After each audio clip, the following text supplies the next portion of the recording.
E aí pessoal, beleza? Como é que vocês estão? Eu sou a Amanda, do @Polícia Civil Estudos, lá no Instagram. Hoje, como vocês bem viram aqui na thumb, no nome do vídeo, no título, eu vou responder perguntas que vocês deixaram pra mim lá na caixinha que eu abri nos stories do Instagram. Mas antes, eu gostaria de te convidar a se inscrever aqui no canal. Eu estou sempre falando sobre o mundo dos concursos, os concursos dos quais eu estou participando. Também há uma playlist para bancas simuladas de prova oral, então eu te convido a estudar comigo de forma gratuita para a fase oral do concurso da Polícia Civil de São Paulo. Aqui na descrição do vídeo eu estou deixando o link para os materiais dos quais eu sou parceira, então você pode usar o meu cupom para adquirir os materiais com 10% de desconto. O cupom é Bora Pertencer, então você pode adquirir as questões de prova oral do Concurseiro Pro, que é o material que eu estou usando para a minha preparação da prova oral. O material do Concurseiro Pro está disponível para todos os cargos do atual concurso da Polícia Civil de São Paulo, investigador, escrivão, médico e perito. E também você pode adquirir o material do Legislação Facilitada, que é um compilado de lei seca, preparado de forma otimizada para os seus estudos, divididos por dia, com um cronograma organizado. É feito com uma diagramação super interessante, traz súmulas, doutrinas, esquemas, tabelas, para facilitar a sua leitura de lei seca, pré e pós-edital de vários concursos, inclusive carreiras policiais, mas não somente, tem também para o CNU, Polícias Penais, Polícia Federal, PRF e as Polícias Civis, que estão com expectativa de editais para esse ano. Então não deixem de adquirir esses materiais com 10% de desconto usando o meu cupom Bora Pertencer. Todos os links estão aqui na descrição do vídeo. Vamos direto ao vídeo, esse vídeo vai ser bem dinâmico. Eu vou reunir aqui as principais perguntas que eu recebo lá no Instagram. São dúvidas de vocês sobre preparações para concursos públicos, o que eu fiz para os concursos que eu já participei, o que eu faço, como eu estudo. Então são várias questões aí que envolvem o estudo para concursos. Eu gostaria de frisar aqui mais uma vez que os vídeos que eu faço aqui nesse canal, eles são completamente independentes de qualquer instituição do qual eu esteja prestando concursos, de certames que eu eventualmente esteja participando. É sempre bom frisar, apesar disso já ser uma coisa que deveria ser amplamente entendida, é o canal de uma pessoa que presta concursos públicos. Então, todas as informações que eu trago aqui, além de serem públicas, elas não expressam nenhuma opinião das instituições. E sim, as minhas opiniões, os meus comentários, na maioria das vezes, são análises feitas em cima dos próprios dados públicos, beleza? Tá bom deixar isso claro aí, porque o óbvio precisa ser dito. Então, vamos para a primeira pergunta, vocês estão vendo aí na tela. Quanto tempo foi do resultado da discursiva até a oral do concurso 2022? E acha que será igual no concurso 2023? Bom, muita gente me pergunta sobre cronograma, expectativa de datas entre os concursos da Polícia Civil de São Paulo 2022 e 2023. Bom, pessoal, os concursos da Polícia Civil de São Paulo, pelo menos os últimos, eles não têm cronograma no edital. Todo o acompanhamento das fases é feito através das publicações no Diário Oficial. Então, o que a gente tem é uma estimativa, olhando para os concursos anteriores. Normal que a gente se baseie e projete datas para o concurso 2023,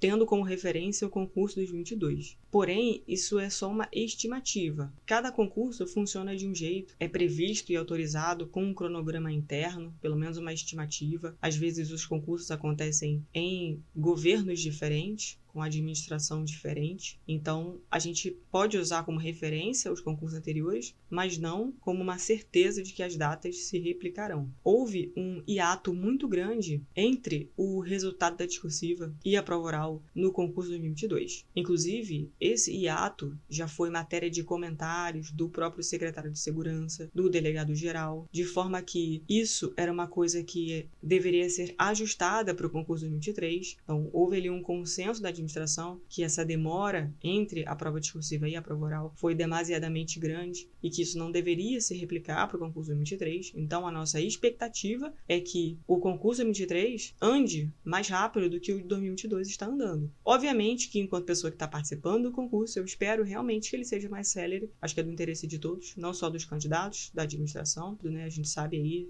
é um dado público, que a instituição está com um déficit de servidores bem grande. Acho que a celeridade no concurso de 2023 é uma coisa que interessa a todos e a gente está na torcida para que de fato aconteça. Agora, quando vai acontecer, não tem como saber. Outra pergunta aqui é: comprei o Concurseiro Pro e gostaria de saber qual sua média de perguntas respondidas por dia. O Lucas mandou essa pergunta. Ele está falando que ele comprou o material de questões para a prova oral, que é o material que eu também utilizo na minha preparação, o material que eu estou utilizando agora, né? A gente está ainda aguardando a nota da prova discursiva, então muita gente não está se preparando para a prova oral, a maioria não está, eu faço parte da minoria que está se preparando, e uma das formas que eu estou me preparando para a prova oral é utilizando o PDF de questões que foram utilizadas no concurso 2022. Então esse material do Concurseiro Pro é um material bem completo, vem todas as questões que foram aplicadas no último certame, com gabarito. O gabarito funciona já como uma revisão, então eu estou estudando dessa forma. Então ele perguntou aqui, qual a minha média de perguntas respondidas por dia? Eu não tenho uma média de perguntas, eu estou fazendo blocos por tempo. Como a gente vai ter 3 matérias na prova oral, para o cargo de investigador, escrivão, português, direitos e criminologia, eu estou fazendo 3 blocos de 20 minutos para cada matéria. E eu também não estou estudando todos os dias. Eu estudo, em média, 3 vezes por semana. 3 blocos de 20 minutos por matéria. Então, dependendo da matéria, eu faço mais, respondo mais ou menos perguntas. Eu já reparei que português eu consigo responder mais perguntas nesses 20 minutos. Direito e criminologia eu consigo responder menos. Às vezes, português vem uma pergunta mais fácil de soletrar, ou pedir no coletivo, ou pedir num plural. Então, você consegue responder mais perguntas de português nesse tempo. E direito e criminologia são perguntas um pouco mais elaboradas, que as respostas, às vezes, são um pouco mais longas. Então, não consigo contar quantas perguntas eu respondo, porque eu faço blocos de 20 minutos. Próxima pergunta aqui é da Renata. Ela perguntou, de todas as matérias, qual você tem ou tinha maior dificuldade? Bom, ao longo do meu tempo de preparação para concursos, eu tenho 4 anos de estudos para concursos, um pouquinho mais de 4 anos, eu senti dificuldades diferentes, né? Quando eu comecei do zero mesmo, eu comecei a estudar Direito, que é uma matéria que eu não vi na minha formação de nível superior, não tinha Direito. A minha formação, para quem não sabe, é em produção de rádio e televisão, é uma coisa que não tem nada a ver com Direito, então não vi Direito no meu ensino superior. Quando eu comecei a estudar para concursos, foi a primeira vez que eu tive contato com as matérias de Direito. De início, eu tive muita dificuldade com Direito Constitucional. Muita dificuldade, porque eu era completamente leiga sobre o funcionamento da administração pública. Nunca tinha... Inclusive, é uma coisa até ruim de admitir, né? Eu não tinha nenhuma noção de como funcionava a administração pública, pouquíssima noção. Acho que uma grande maioria das pessoas, infelizmente, né? Nosso ensino na escola é muito pobre em relação a isso. A gente não é educado para atender o funcionamento da administração pública, as questões básicas políticas. Então, o direito constitucional, para mim, foi muito novo. No começo, eu tive bastante dificuldade até que as coisas começassem a fazer sentido. O próprio direito, as frases em latim, os princípios, que são, né? Mas eram muito mais abstratos para mim, de serem entendidos. No início dos meus estudos, eu ia bastante ao Google para procurar o significado de palavras, traduções para expressões em latim. Meu estudo foi um pouco lento no começo por causa disso. Depois, nas minhas outras preparações, que eu comecei a ver matérias específicas para os concursos, RLM, por exemplo, que eu comecei a ver quando eu fiz o concurso de Goiás, também foi um mundo completamente novo, né? As exatas não eram também a minha área de formação, então nunca tinha estudado RLM, senti um pouco de dificuldade no começo, mas felizmente fui conseguindo assimilar os conhecimentos, né? Nessa última prova da Polícia Civil de São Paulo, eu já tinha estudado RLM para a Polícia Civil de Goiás, então eu consegui pontuar bem, porque já estava com esse conhecimento acumulado. Agora, uma matéria que eu tive dificuldade desde a primeira vez que eu vi e ainda tenho é a matéria de direitos humanos.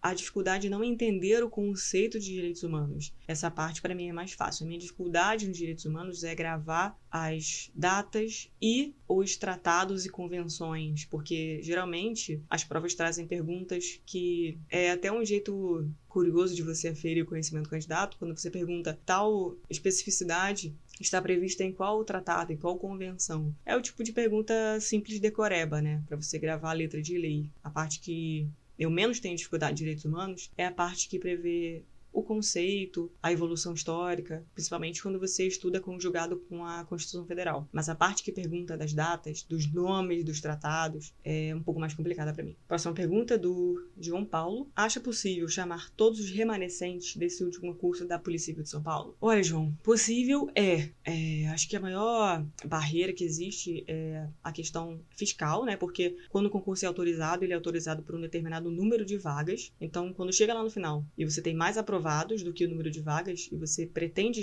convocar esses aprovados, é necessário uma segunda autorização fiscal, né? Então, acho que a maior dificuldade tá que isso seja feito da maneira burocrática, administrativa e viável.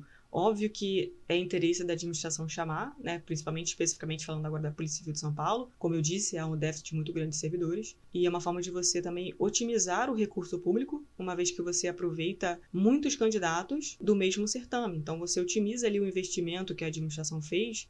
Eu acho uma forma muito eficiente de você colocar mais gente na ativa, utilizando o mesmo certame. Eu acredito, sim, que o concurso 2022 vá convocar os remanescentes. Já houve manifestações aí da própria comissão do concurso sobre isso. Agora, sobre o concurso de 2023, eu não sei como isso vai acontecer, porque como em 2023 a cláusula de barreira não existiu como um critério do edital, a barreira ficou por conta apenas da dificuldade da prova e do mínimo de 50%, mas não havia uma barreira como houve em 2022, de 2 vezes o número de vagas por região. Isso gerou uma quantidade maior de aprovados, por exemplo, para o cargo de investigador. Em 2022, houve um número médio de 2.000 e poucos investigadores aprovados, e em 2023 a gente tem mais de 4.000 aprovados para ter a discursiva corrigida. Então a gente não sabe quando chegar lá no final do concurso, né, na fase oral, primeiro, quantas pessoas desses 4.000 chegarão até lá, né, porque agora a gente vai saber a nota da discursiva, então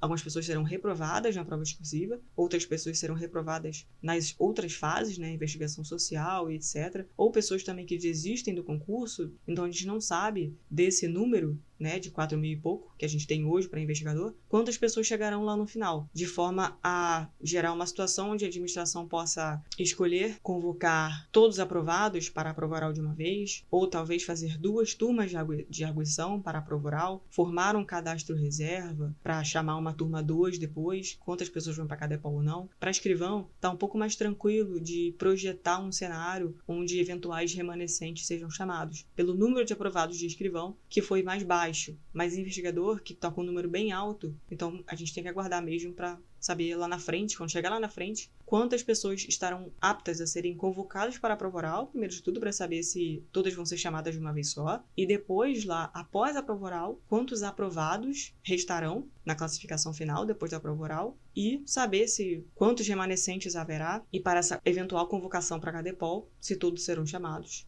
ou haverá 2 turmas, ou só haverá uma turma, enfim, vamos esperar para ver. Agora a pergunta do Nicolas, ele perguntou como conciliar PC Minas Gerais e prova oral da Polícia Civil de São Paulo. Bom, a conciliação, independente do que seja, ela depende muito do tempo que você tem de estudos. Se você tem bastante tempo de estudos, eu faria preparações separadas e otimizadas. Se você tem pouco tempo, eu optaria por focar nas matérias em comum. Então, toda vez que você estivesse vendo os tópicos da Polícia Civil de Minas Gerais que são em comum da prova oral da Polícia Civil de São Paulo, você estaria estudando para as 2 provas ao mesmo tempo, né? Porque o conhecimento é um só. Toda vez que você revisa, você está refrescando sua memória, seja para uma prova objetiva, seja para uma prova oral. Então, tudo depende de quanto tempo você tem. O cenário ideal é que você faça preparações separadas. Além de que, a prova oral, ela, na minha opinião, a preparação para a prova oral, ela deve ser feita de uma maneira diferente, porque é uma prova diferente. Então, por mais que você use material de revisão para estudar para a prova oral, o que é super válido, afinal você tem que estar com um conhecimento acessível, a prova oral, ela requer uma postura, uma oratória, uma verbalização, uma coisa que a prova objetiva não pede. Na prova oral você vai ter que responder falando, com as suas próprias palavras, fazendo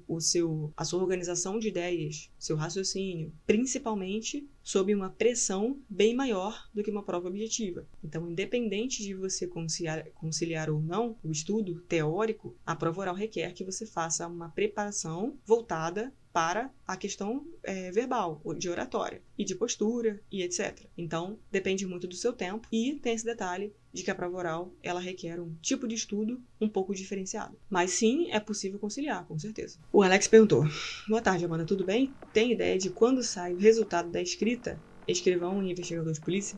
Então, mais uma vez, eu vou convidar vocês a me seguirem no Instagram, Polícia Civil Estudos, a interagirem lá com os posts, tem bastante coisa, recomendo que vocês olhem os posts mais antigos, a gente sempre troca uma ideia no direct, a se inscreverem aqui no canal do YouTube, como eu disse, tem playlists aqui específicas do concurso da Polícia Civil de São Paulo, do andamento desse concurso, a playlist para a preparação da prova oral, e também os materiais dos quais eu sou parceira estão aqui na descrição do vídeo, e também o meu link para o meu canal no Telegram tá na descrição do vídeo, beleza? Espero todos vocês lá. Então é isso e bora pertencer.